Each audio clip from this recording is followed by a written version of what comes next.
Bismillahirrahmanirrahim. Assalamualaikum warahmatullahi wabarakatuh. Hari ini bertemu lagi bersama Bapak di kelas 5 di pelajaran fikih. Apa kabar nih anak-anak Bapak? Di bulan puasa kita bertemu belajar fikih lah. Masih kuat lah puasanya. Nah, ini kita lanjutannya ini kita ulang sedikit lah. Karena ini kita belum selesai juga menulisnya lah. Nah, kita masih di tema yang mengenal yang membatalkan sholat lah. Bismillahirrahmanirrahim. Dengan nama Allah yang Maha Pengasih lagi Maha Penyayang. Yaitu yang membatalkan puasa, yang membatalkan sholat itu yaitu adalah yang pertama berhadas. Nah, ini sudah dicatat lah di pertemuan sebelumnya. Berhadas. Berhadas ini ya bisa karena terkentut lah atau sesuatu yang membuat wudhu kita batal lah. Berhadas.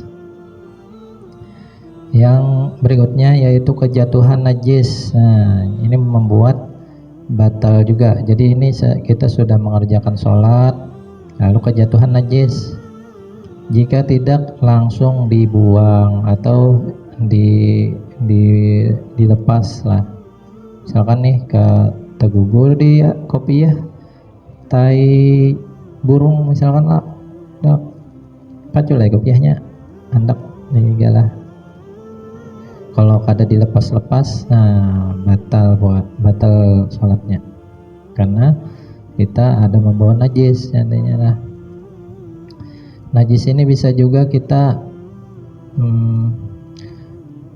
terbawa apakah di dalam kantong lah ada najis, jadi diperiksa dulu bajunya. Kalau anak sembahyang tuh jangan sampai, intinya di badan pakaian kita jangan sampai ada najis lah.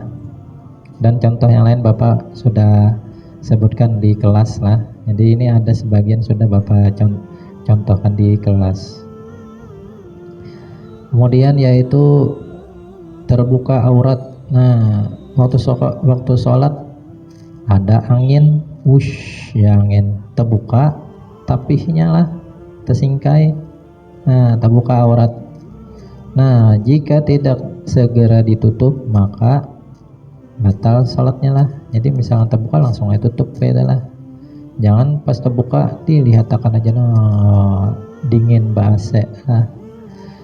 Batal sholatnya lah. Kemudian mengerjakan sesuatu yang membatalkan puasa. Yang membatalkan puasa itu waktu sholat, contohnya makan lah, minum. Itu batal sholatnya. Karena saat kita melakukan takbiratul ihram, artinya kita di situ takbir yang menandakan kita haram melakukan sesuatu yang di luar aktivitas sholat, gerakan sholat, bacaan. Itu namanya takbiratul ihram lah. Sampai nanti salam lah, baru kita boleh melakukan yang di luar sholat. Kemudian mengerjakan dengan sengaja tadilah yang tadi makan tadi. Dan contoh yang lain sudah Bapak sebutkan di kelas lah. Kemudian banyak makan. Kemudian bependeran. Sebelum penderan ya batal ya sholatnya. Kemudian bergerak lebih dari 3 kali gerakan. Batal juga lah kalau lebih 3 kali. Saat sholat jangan sampai lebih gerakannya 3 kali. Ini di luar gerakan sholat maksudnya lah. Kalau sambil sholat tuh bergerak-gerak lah, sambil baru lah, ya apakah lah, pokoknya jika lebih dari 3 kali gerak lah maka sholatnya batal. Nah, ini berturut-turut lah. Kalau misalkan 3 kali gerak tapi berjeda-jeda, Bapak, ini maksudnya berturut-turut, sekalipun lupa lah ya.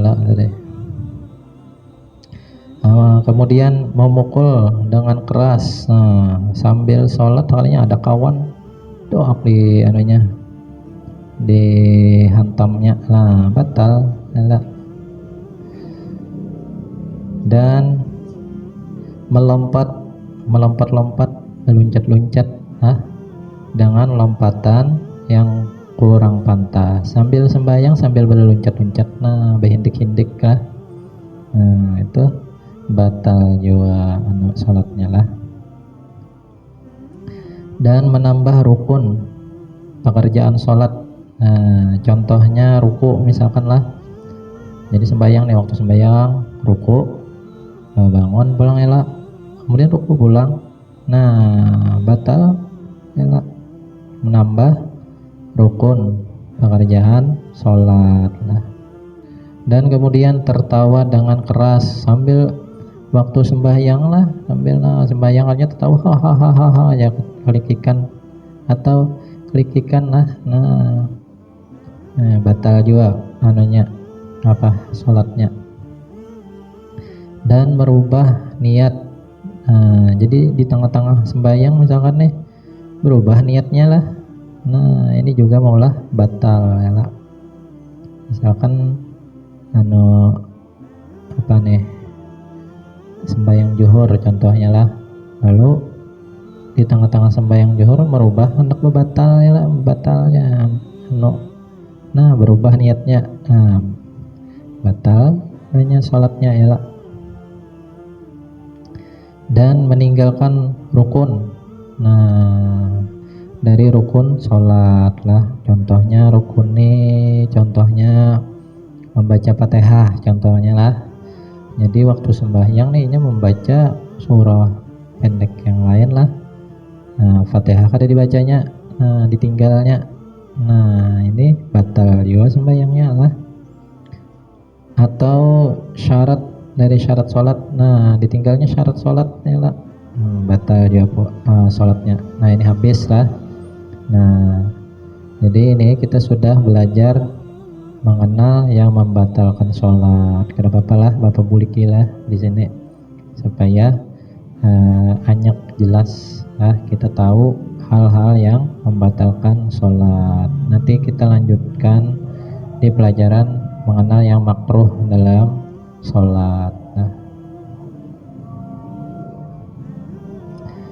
Sebelum Bapak akhiri, ini kita lanjutkan menulis yang selanjutnya lah. Jadi di kelas kan, di pertemuan kita di kelas sudah ada tuh tulisan yang membatalkan sholat. Kemudian lanjutannya, tulis pulang nomor lanjutannya yang belum ditulis. Tadi kan kalau disimak video Bapak dari awal, ada tuh yang belum ditulis. Kalau sudah selesai menulisnya, difoto, kirim ke WA pribadi Bapak. Itu saja yang bisa Bapak sampaikan pada pertemuan kali ini. Salah khilaf mohon maaf. Wallahu muwaffiq ila aqwamit thoriq. Wassalamualaikum warahmatullahi wabarakatuh.